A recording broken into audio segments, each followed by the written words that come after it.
On the spot news media, we got the latest news. We don't care about the views, we just representing right.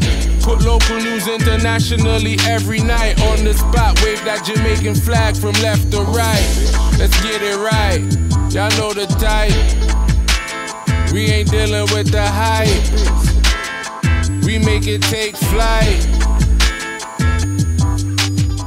Yeah, man, my viewers and subscribers, what a go on. A blessed and wonderful Friday morning to each and every person out there tuning into On The Spot News Media.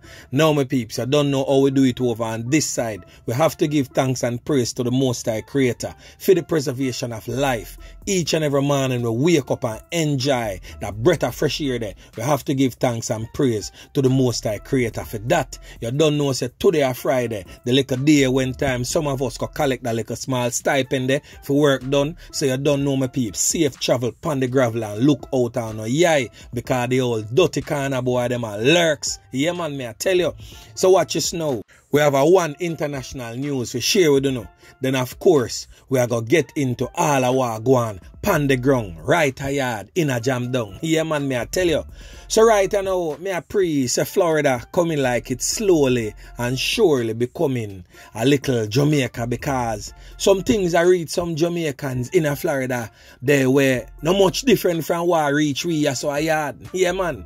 People are losing 3 points left, right and center. For the past couple of months, a couple Jamaican well get clapped way in a some brutal way in a Florida. Yeah, man, me I tell you, say the man them a bring the violence on the shores of Uncle Sam. So watch this now. A Jamaican woman was found with a whole heap of can to her skin spread out like a sheet in her house, me I tell you. The old dirty can boy them pounce upon the lady and full her up with can. Yeah, man. So in Florida, United States, a Jamaican woman was found with a whole heap of can wounds, me I tell you, in her home in Port Lucie, Florida. That is on Tuesday.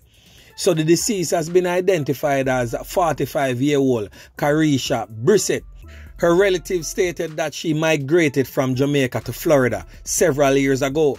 Reports are that Brissett's body was found by the Port St. Lucie police late Tuesday morning after a friend had gone to her home following her failure to turn up at work. The friend later discovered that the back sliding glass door was shattered and raised an alarm. According to the media reports, officers found 13 spent casings on the back patio of the house. They theorized that Brissett get a whole heap of can through the sliding glass without her attacker entering the building. So watch this now, my peeps. 13 spent casing, and you mean for tell me say nobody at all never hear one of them can they? So a detective attached to the St. Lucie Police Department told the media that the evidence so far suggested that the loss of life was a targeted crime and that it was not a random act of violence. Meanwhile, Brissett's cousin, Karine Samuels, stated that the Jamaican had lived in Florida for approximately 10 years and recently moved into her new house in Port St. Lucie. She stated that we both grew up in Jamaica and migrated to the US, so I knew her all my life. She also stated that no one would never expect Brissett to be taken out in such a manner, as she was a very religious person and very much into her church. She appealed to persons to help her family, bringing the perpetrators of this crime to justice. The Port St. Lucie police have also made a similar appeal for information to arrest those involved in this loss of life. So my peeps, you mean for tell me say 13 spent casing the police them pick up on the scene and nobody close by never hear, no can clap for calling the police, because this happened from we are Tuesday and we are yesterday. Them find her. Boy, me I tell you, something right about that one at all, unless him put on a silencer and beat it choo choo choo through the glass and slap her away. Boy, whatever the case may be, I hope they make a breakthrough in this case here very soon, because this one I look real spooky. 13, that rough. So right now, my peeps, we're going to flick over back on the shores of Jamaica. Right now, a man gets slapped at a bar in Bagwalk. Yeah, man, me I tell you, Jamaica a move grimy. as always.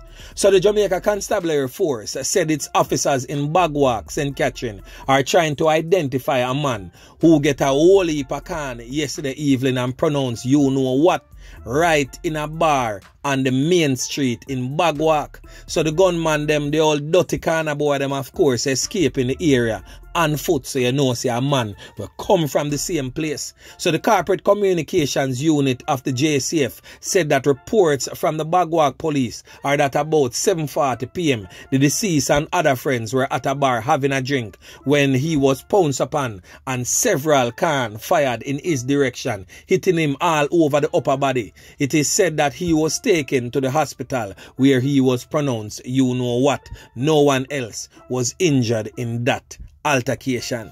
So my peeps, in recent times we have seen many circumstances where the old dirty corner boy them will get them lengthy sentences and stay right there so from behind the bars and around the place. We have seen occurrences of this in Bull Bay. We have seen occurrences of this in Red Hills Road. We have seen occurrences of this in Spanish Town, just to name a few. Now the JCF states that they are going to clamp down on prisoners directing criminal activities from behind bars. Boy, may I tell you, much awaited. So we are going to see how this one is going to work out. So on your screen is Deputy Commissioner of Police in charge of crime, DCP Fitz Bailey. He states that the police are clamping down on prisoners who are said to be directing criminal hits and activities from behind bars. DCP Bailey confirmed at a recent JCF stakeholder forum that offenders who have been arrested are giving orders to criminals living in their communities. He explained that the police are aware of this trend and have implemented measures to re-arrest the offenders. DCP Bailey cited 2 recent incidents. Listen. The JCF continues to investigate, as Commissioner said, all matters, irrespective of where the person is. And in relation to the specific question that was asked, I can relate to 2 instances. The Kings Valley gang leader, Derval Williams, who whilst in custody continued to perpetrate crimes. He was arrested and several of the gang members were rearrested, and those matters are before the court. Boy, my peeps, that no sound too bad at all, you know. Yeah, man. He says another man considered to be a serial criminal from Clarendon was also recently rearrested for another loss of life. Listen. Just recently, one of the persons I consider to be a serial murderer who operates from the Clarendon space, and I can name him, he is Azan. He was recently charged with, although he was in custody at the time. So we continue to investigate matters relating to persons who are in custody who continue to influence the crime within the space. So my peeps, that was the Deputy Commissioner of Police in charge of crime, Fitz Bailey. So on that note, we are going to speak again on a topic that I spoke about briefly yesterday evening, where a member of the King Valley gang who pleaded guilty to taking 2 persons' life in a horrific manner was handed down a 12-year sentence for both persons' life. So in an historic first test, the country's Director of Public Prosecution, Paula Llewellyn, will exercise her power to appeal the sentence handed down to a member of the notorious King Valley gang in Westmoreland. The convicted man is Lyndon Powell, who pleaded guilty to 2 counts of loss of life when he appeared in the Westmoreland Circuit Court last month. The matter was transferred to the Hanover Circuit Court for sentencing yesterday. So Justice Bertram Morrison reportedly stunned the court when he sentenced Powell to only 12 years in prison with the possibility of parole after 10 years. In a swift response, the country's chief prosecutor says she will be taking the matter to the appeal court. Yeah, man. Lyndon Powell reportedly confessed, and I quote, 5 can me give in him chest. That is in relation to the loss of life of Ida Clark. He also stated that he and an accomplice identified as Alkaline, who is now deceased, reportedly robbed Oval McIntosh of $32,000 and his licensed firearm. Mr. McIntosh met his demise brutally in execution style, laying face down with a single can to the head. May I tell you, these were the facts that confronted the judge, Justice Morrison, when he sentenced Powell to 12 years in prison. The sentence is to run concurrently, meaning say him get 12 years for the two loss of life them, and the both of them for run hand in hand. So in essence, him I go ungle do 12 single years with the possibility of parole if he come back a road in 10 years. Your Honor, with all due respect, that look away, that make you look tainted. Something right, that's so, none at all. With all that facts. And remember, I know the police say, now the prosecution say, the man said that out of him own mouth. Yeah, man. So the Deputy Director of Public Prosecution reportedly indicated to the court that such sentence would shock the public conscience, given the nature of the crime. So within minutes of the sentence being handed down, the DPP decided to ask the appeal court to review Justice Morrison's sentence. Listen. After the judge handed down the sentence, the deputy director was handling the matter, stepped outside and spoke to me on the telephone, and in consultation with me, I immediately instructed her to return to court and indicate or give a notice of intention to appeal the sentence. And this would surround the fact that as far as we are concerned, when one considers the sentencing range, when one considers the character and nature of the two cases of murder, the circumstances to which this accused man indicated, the interest, the public interest would oblige the prosecution to immediately appeal the sentence. The DPP described the sentence as unduly lenient and inadequate. Justice Morrison, in handed down his sentence, reportedly noted that the convicted Nakis and Clappis, the old dirty corner boy, was not raised to be a religious person and was never exposed to religious services. The justice also told the confessed old dirty corner boy that he needs to do considerable time as he confessed to firing 5 cans into the chest of a person. And I quote, "When you squeeze that firearm, is not 2 pairs come out of it, End quote. The senior prosecutor refused to be drawn on the thinking that the judge, when he handed down what is being considered an overly lenient sentence. Listen.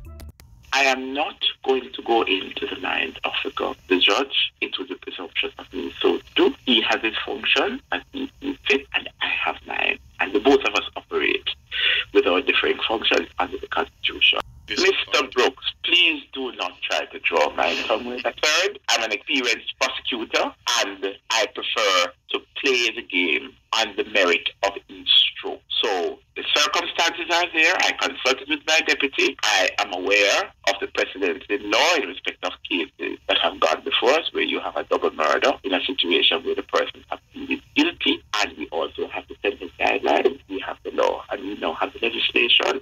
So the interest of the public interest, and the legal provision. So yes, my peeps, that was the voice of the DPP, Paula Llewellyn, as she weighed in on that lenient, very lenient, might I add, sentence being handed down in the Hanover Circuit Court.